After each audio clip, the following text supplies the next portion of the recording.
Cash, and welcome back to Cash Talks Football, where I break down all the goals scored in the Premier League, using my over 20 plus years coaching experience, giving you a different insight into the old footballing world. So today, though, we're breaking down Tottenham against Ipswich, and I haven't seen many of Ipswich games this year, to be fair. They're kind of like my Luton, I think, of last season, where I didn't watch them much, and then I'm going to end up watching them almost every game. But right here, you can see Ipswich are down here, pressing on onto Spurs, but there's so many issues. Look at this. Right here, nowhere near close enough to the ball. I don't know how this guy's completely unmarked. And here, Ipswich's shape looks pretty solid attacking-wise here. And I don't know what, I was going to say Southampton then, the Spursies are doing. But you've got four players in a little box here with marking one. This guy's body language looks like he's completely uninterested. Let me just get rid of that so you can see where he's looking. He's looking this way with his shoulders there. What are you doing, mate?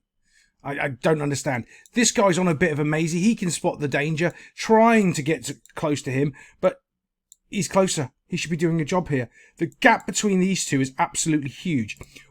Why the gap between these two is important, because basically is isolating this 1v1 scenario here. And if this guy wants to take him on and go into this space, he can. Or if he wants to play it to this guy here and make the run in behind, he can. They've opened up this gap massively here for Spurs. This is something as well that quite often happens in the Premier League. And before, I know someone's going to write in the comments, I knew you were going to say this, Cash. And there is so much overcoaching and lack of football being played. What do you mean overcoaching? Well, what that really is they're too busy trying to play a shape or a system instead of actually just playing football. Playing football, you know, putting pressure on the ball, winning the ball. And it's happening more and more. And as we progress through the academies, from with 2002 through 2004, when I was helping write the National Academy projects and all that sort of stuff, you can see that people are just following that. And they're not actually understanding the reasons why it was written in the first place. But so they're just following the guidelines and not actually understanding all the guidelines. There's other things that need to go on. And one of the other things that need to go on is you need to back up your teammate here. You need to put pressure on the ball. So as we've moved it on just ever so slightly, you can see he's made the pass now.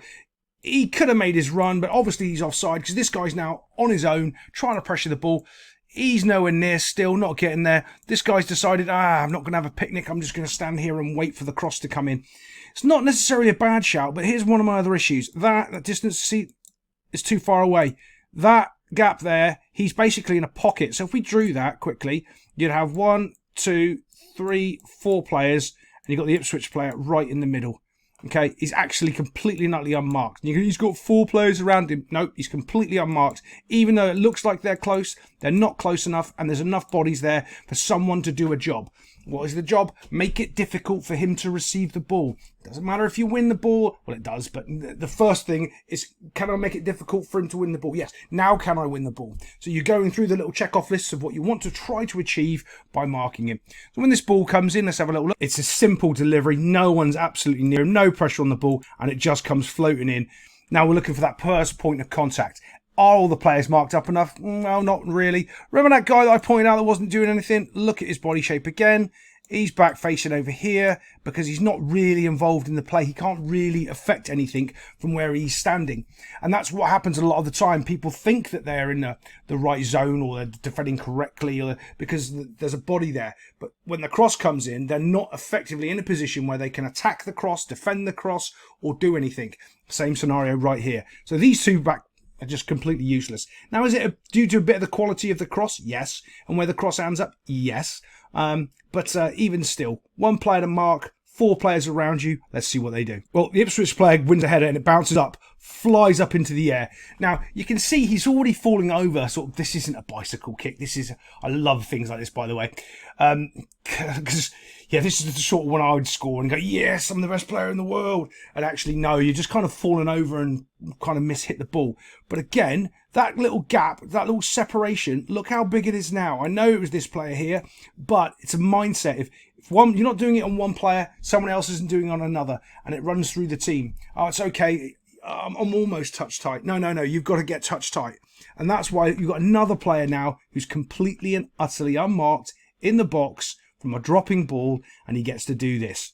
Let's just see if we can watch this. Well, as it comes down, Bob taps it in. Want to show you from the other angle, though, because I want to show you what I mean about by it's good and bad all at the same time. And this is what I mean by it's good and bad. Watch how the ball comes off his foot. It's not a clean touch at all. Defender here, I've got to sort of, like I would say he should have been trying to pressure the guy, and he should have been right on his back, but he really needs to be. Yeah, is there a chance the defender goes down for a penalty? Yeah, there is in every situation, but he's got to be doing something here. He's just nowhere near close enough. As this drops, do you see he kind of scuff hits it? Because if he hits it cleanly, I think it goes straight into the defender. That finish there enables him to get his goal. And by the way, what a great goal to get as well. Let's get on to the next one. Okay, same scenario that I was talking about earlier, when no one's actually really trying to pressure the ball and they're just more worried about their shape and their system. Similar situation here. Now, this guy has to be careful. His run, he doesn't want to get too involved, okay?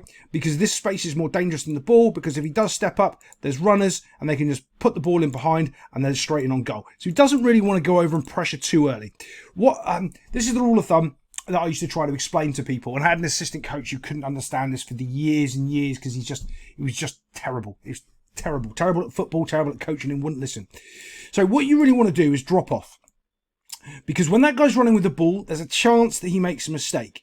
There's probably about a good 60% chance he doesn't, and there's about a 40% chance that he does. And you're looking for that to see if you can nip in the ball. Other than that, you play the percentages and you drop to the 18-yard box. And at this point here is when you start to try to make the tackle, okay? Because if you do it before here and you make a mistake, you're done for. If you do it before here, maybe it rolls through to the keeper. Maybe it goes out for a goal kick. You've got more of an option. So you're tracking into the 18-yard box. What my idiot old coach used to say, Greg, hello, you're an idiot. Go pressure the ball. Well, you can't, because he's running with the ball. So what happens is, if you go to pressure the ball, you're coming from the wrong angle. He's just going to just punch the ball behind you and run onto it and beat you every time. So that's the move forward ever so slightly. You can see there, that's not too bad from the defender. But on this touch is his decision. You can see he's going with the runner right here. You can see that guy has changed his body shape, and now he's getting pulled away from the ball. This is where one of these guys has to give him a shout and tell him to pressure, because you've got two Spursy players right here that can track this run. Okay, and this is the difference of quality, actual world-class quality players, and just bang average Premier League players. This runner can be tracked by him, but he needs to tell him so he can go do his job and pressure the ball. And this is about the area that he wants to be able to do it. Okay, look, another touch, and that's where he wanted to be able to touch him. So think of it, it sounds so simple, but it's such a hard concept to understand. He can't touch the ball twice. Well, what do you mean, Cash? Well, so he touches the ball, and that's your chance to tackle. The immediate time he touches the ball, because you can't touch it and then touch it again, like you go, oh, but he's got quick feet. Yeah, but there's a difference in his gait and when he's running. When he's running, he can't do that. If he's dribbling, yeah, he can touch it and tap it because he's going slowly. As soon as he's touched that ball, that's the moment there that you're looking to actually try to tackle him. But he's dropped off too far, and that gap is too big. Okay, and he's more worried about the passing behind, and no one's really told him to go and pressure the ball. Just like the first goal, no one was pressuring the ball again. So let's just move this forward ever so slightly. As we do, look, there's the ball into the space behind. So he didn't stop the space, and he didn't pressure the ball. So at the 18-yard mark, at the 18-yard line, 18-yard mark, I don't know why I've been saying that lately, he doesn't pressure the ball, and he also leaves the space open, which is shocking, absolutely shocking. You have to make a decision. You can be wrong, but you have to make a decision. If they just beat you, you haven't done anything.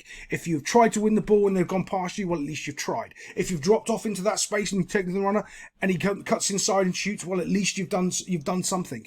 Doing nothing isn't an option. And that's exactly what he does. And not only that, this guy tracking the run should have done so much better. He was there stride for stride with him. And that comes down to desire. Desire to get into the box from one team, lack of desire to defend from the other. Now, when this ball comes across, it's kind of a bit of an unlucky goal. But it's probably a well-deserved goal because of all the things that you're doing correct. Eventually you get rewarded in football. We always have this saying, football wins. If you keep doing the right things, you will win football games. That's just the way it works. If you keep doing the wrong things, you will lose football games. Puts the ball in the right area.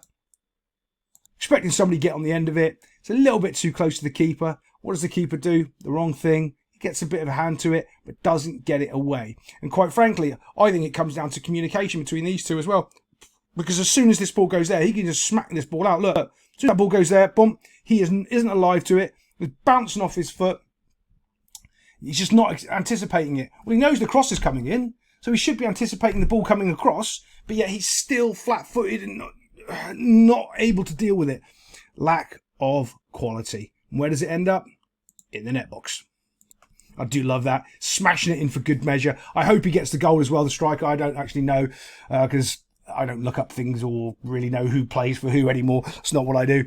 But that's, rather than giving the own goal to the defender, I'd like to see it given to the striker. But let's get on to the Spursy goals. Okay, this is one of the tricky ones. I'm just going to cover this VAR decision quite quickly. This is one of those tricky handball decisions where I'm not giving this as a handball. And you're going to go, well, that's crazy, Cash. I know, but hear me out, because this is my rule. Is it going to hit the player there if his arm's not there? Yeah. So is it still going to bounce that way? Yeah. So it doesn't matter if his arm's there or not. Is it in an unnatural position? Yeah. Should it be a handball? Yeah, I can understand your logic, and I'd probably say yeah, but I've got this thing that I always say is if it's going to hit somebody else, if the arm's there and it's going to hit somebody else, if the arm's not there, it doesn't make any difference. You know, if the arm stops it going towards the goal, it's a handball. I just don't think that's a handball because it's still going to hit that guy in the chest and it's still going to go in the same direction. But it's given as a handball. Totally understand why, because I'm probably one in 100 billion that would say that's not a handball. But there we go. Let's get on to the next one. Overall, you can see where the space is here. This is why you play zones a lot of the time. That space is the area where the ball's going to get put into, and these are the runners trying to get across into it. To be fair, this is a quality header. It really is a good header. But there's a little stutter step I want you to see if you can spot it. This is the stutter step that opens up the space for the Tottenham striker. No, actually, I think it's a defender, actually, who gets the goal. Watch here. Watch one of the Tottenham players make his run, stop, and that's when the defenders stop, and then the delivery comes in. Watch as it goes.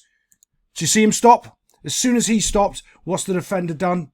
Now the second guy is carrying on the run, but all the defenders have stopped, so that's how he gets a free run at the ball. It's not just because they're not defending him, it's because someone's done something smart, stopped all of the other defenders from a little bit of a shimmy, and now he's just making his run in, and, well, he gets himself a header. So it looks like he's unmarked as he puts that into the net box, but it's all the shimmy beforehand, and that little stop, and then the other guy's running past you because you've already stopped the defender. That's what caused that goal to happen. Other than that, I'll see you next time on Cash Talks Football.